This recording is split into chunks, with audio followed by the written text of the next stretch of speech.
What's up, everybody, and welcome back to another movie review. I'm Chase Lee, reviewing for DallasMovieScreenings.com, and the movie I'm going to take a look at right now is The Personal History of David Copperfield. Now, this one comes from Searchlight Pictures, and trust me, everyone, I am forcing every fiber of my being not to say Fox Searchlight Pictures. That's what I've always known them by. That's what everyone has known them by, and now they're just Searchlight Pictures. But funny enough, when you watch this movie, they didn't switch out the logo animation, so it still says Fox Searchlight. Hilarious. So this one comes from Searchlight Pictures, like I said. It is directed by Armando Iannucci. I hope I pronounced that correctly because I respect the heck out of this man. And this one tells the tale of a young orphan who is able to triumph over many obstacles. And we get to see kind of like how he grows up as a child into his adulthood. And this is based on a Charles Dickens novel. But I wouldn't know that because I'm a moron and I don't even know what books are, because I don't read that much. Don't worry, I'm starting to get back into books, but even with like popular ones, sometimes it escapes me that like it's a book, and so that's how not in tuned I am into the literacy world. But yes, it is based on a novel. So going into this, I didn't know what to expect because I saw one trailer for it and I thought it looked pretty decent. I love anything with Dev Patel in it. And so with him as the lead, and this is the character that we're following, I was completely on board with it. I didn't really care if it was a comedy, a drama, a little bit of both. Didn't really care. I wanted to see it. And it's a period piece, so it should look really nice. But what caught me off guard is when I saw who was directing it, who was co-writing it, and none other than Armando Iannucci. I'm probably mispronouncing that, and I'm sure someone's going to comment down below, and that's fine. But I was like, wait a minute, that name sounds familiar. And this is the guy behind, critically acclaimed shows like Veep, Avenue 5, and even doing this little movie that was super hilarious. I think it was was it 2 years ago? Or 3 years ago? I don't know. I think it's the year 2035, and my mind is just mush. But The Death of Stalin. Funny little movie. He directed that one as well, I think. Or did he write that one or both? Either way, he was involved higher up in that film, and it was an absolute delight. I love this man's perspective on the world and how he sees it. He sees it as a comedy, but there's also tragedy. And so he's able to mix both super fluidly, and he's really great at it. And so, I've only seen the pilot to Veep, and I really enjoyed it, so I'm going to watch more of it. I've seen all of Avenue 5 of the first season. Absolutely enjoy that show, and I love The Death of Stalin. So, and this guy, in my mind, this guy is doing really great things, and I'm becoming a huge fan of him. I know I'm super behind because I know people have been fans of him for years. I want to see anything this guy does. So after watching this one, it's another home run. I really like this movie quite a bit. So, to comment on Armando's kind of direction and the way he kind of views this film, it's exactly how he does his TV shows and the movies, where he takes, a familiar story. He takes familiar characters that we've seen probably on screen a million times, but he adds a fresh and kind of unique perspective on it. And it makes it feel like it's new, like this movie that we've never seen before, we've probably seen 1,000 times. And, to comment on the comedy of this film, it's very funny. It's very light. It's refreshing type of comedy. It's the type of comedy you could see happen in real life, to where it's not goofy or slapstickish. It's just that right amount where you can see real life people in your life doing the same things that they're doing and that they're saying, and you've met people like this, and you're like, this feels like real life comedy. So it doesn't feel like it's forced, doesn't feel like it's, a joke is in the scene because they wanted to make it funny. It happens so naturally and so organic that you're sitting there laughing, and, they're carrying on with the scene like it's nothing really happened, but it feels like that's what would happen in real life. So, yeah, it's really funny, and for it being more family friendly, it's PG rated. Because if you look at The Death of Stalin, that's rated R, and you look at his shows on HBO, they're TV mature, and so him doing his style of kind of like offbeat, sharply written comedy it works for this environment, and it works for the family kind of viewing of this film. And I want him to do more of that. I want him to do more adult stuff and more family-oriented stuff. He's great at both. He's able to balance that type of comedy with just really great storytelling and rich characters that we love to follow. Their personalities are shining through the comedy. It's just really, really just good at balancing. It blows my mind. But speaking of the characters and their personalities, that is one of the biggest things I like about this film is the world that Armando creates. And these characters that, Dev Patel interacts with throughout his entire life, the good and the bad. There's a lot of demons that these characters are facing. There's a lot of, great advice that they're giving Dev Patel's character. And just, we're seeing him kind of cut through his life, and we're just seeing the people that he interacts with. And just the comedy that's there, the drama that's there, it's all encompassing of how life is. And sometimes you meet these kind of like weird offbeat characters, and sometimes you meet like fatherly figures or people that give you advice, or people that really bring you down to earth. And that was Dev's journey throughout this entire thing, and we got to see it. It was just the world building and this journey that we took with this character that was so engrossing and just such a delight. It was fun. It was whimsical. It was heartbreaking. It was just a real slice of life that we got to experience because this man knows how to direct a story. So, that's one of my major things I really, like I said, enjoyed is the journey and kind of the world and the slice of life that Armando took us on. And then I talked about the comedy, but he's really great at balancing drama as well. There's a lot of moments in here that come out of nowhere, and they hit you right in the gut, the emotional gut that he wants you, to suffer from, because that's how life is. Life, 1 minute could be super comedic and super funny. You're like enjoying yourself. You're having a great time. And then tragedy could strike you at any moment, or strike someone in your family circle, or strike your friend's circle.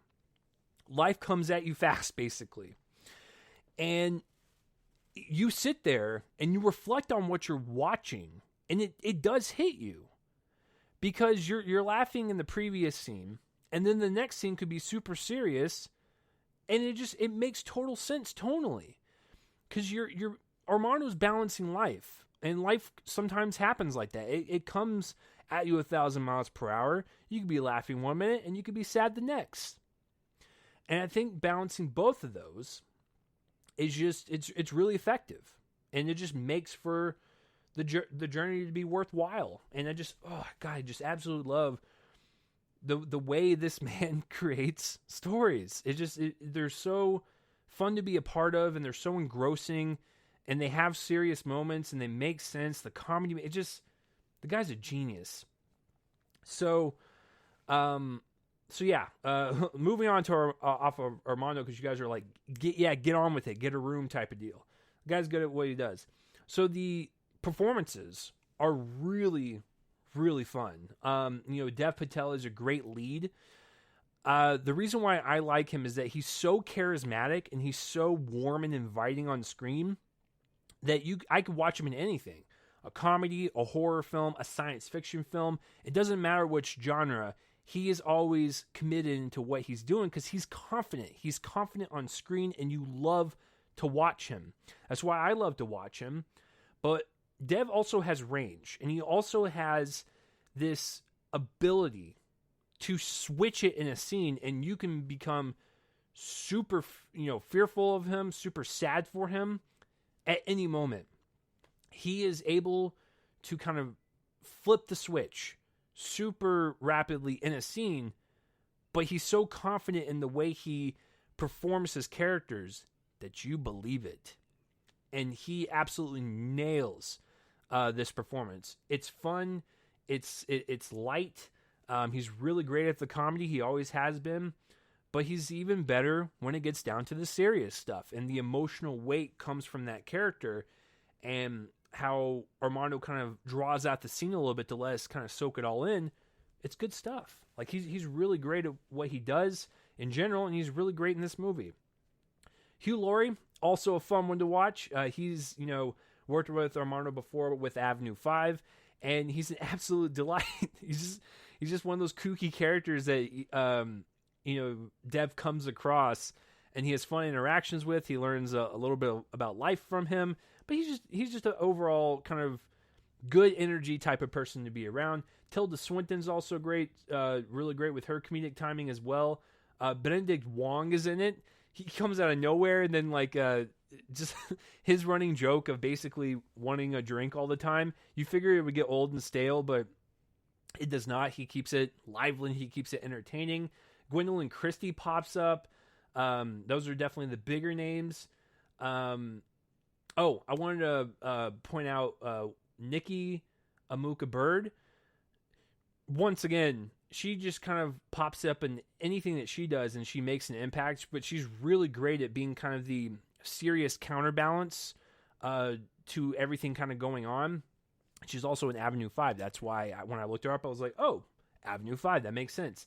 But yeah, I thought everyone was so great at the comedy, so great at selling us the period that they were in, and so great at selling us the drama. It just amazes me that, every project that Armando is involved in, he just always finds the right people for each role, and I really appreciate everyone's performances. The production design, the costume design, really nice, lavish, just lovely, just great to look at. I really love most period pieces. It's kind of hard to mess that up, but I think having that with the as a backdrop to the kind of goofiness of these characters, it just makes it even more funny. And I kind of wish that Armando would do more period piece comedies and dramedies and stuff. I think he might have found his next venture, but yeah, really, really great to look at. And also I wanted to mention is the cinematography, because if you ever watch any of the shows that he is a part of, or The Death of Stalin, I think Veep and The Death of Stalin are more like mockumentary style, very loose with the camera, just kind of like in the moment type of shots. Avenue 5 is more stationary cinematography. Excuse me. This is a little bit of both. And what I like about the loose kind of cinematography approach that he takes is that it's able to capture in the moment comedy, which makes it even funnier when the camera is like whip panning to someone else and they say something, or like it cuts to something really quick that's happening. It's really kind of just snappy type of editing and loose cinematography that just makes it feel like in the moment. And you really kind of just appreciate the comedic timing of these jokes and the actions of these characters a little bit better, because it feels like a more grounded approach to the visuals. And so once again, you feel like you're into the story and you're along that journey for the whole entire time. Yeah, I don't know what else more to say about it. It's pretty much all positive for me. I give it like a B+. I'm sure I want to watch this again, and I'm sure I'll give it like a higher grade. But for right now, I can confidently tell you that I like this one a lot. I might put like The Death of Stalin above this, because I think I gave that one like an A or A-. But I'm comfortable with giving this one a B+, and I would love to prove myself wrong on rewatches and give it a higher grade. But a B+ for right now.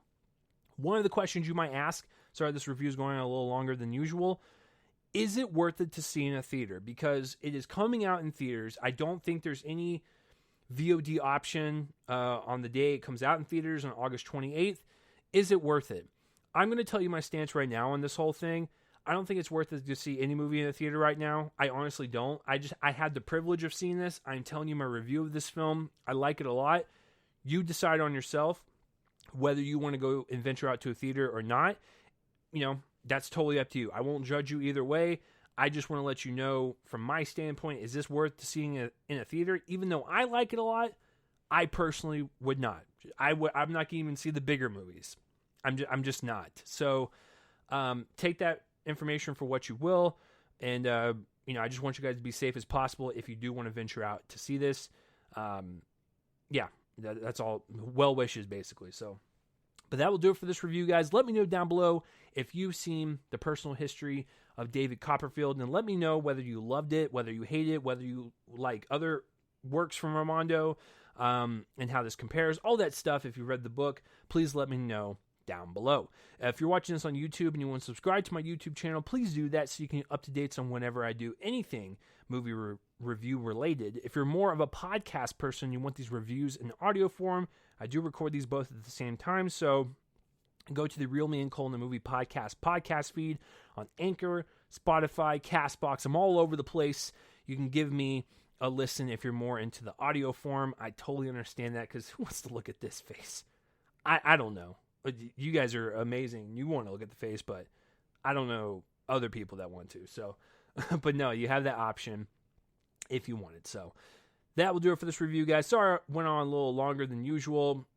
There was a lot to talk about with this one, and I really enjoyed myself. So that will do it for this review, guys. I'm Chase Lee for DallasMovieScreenings.com, and tune in next time for whatever I review next. I will see you guys later.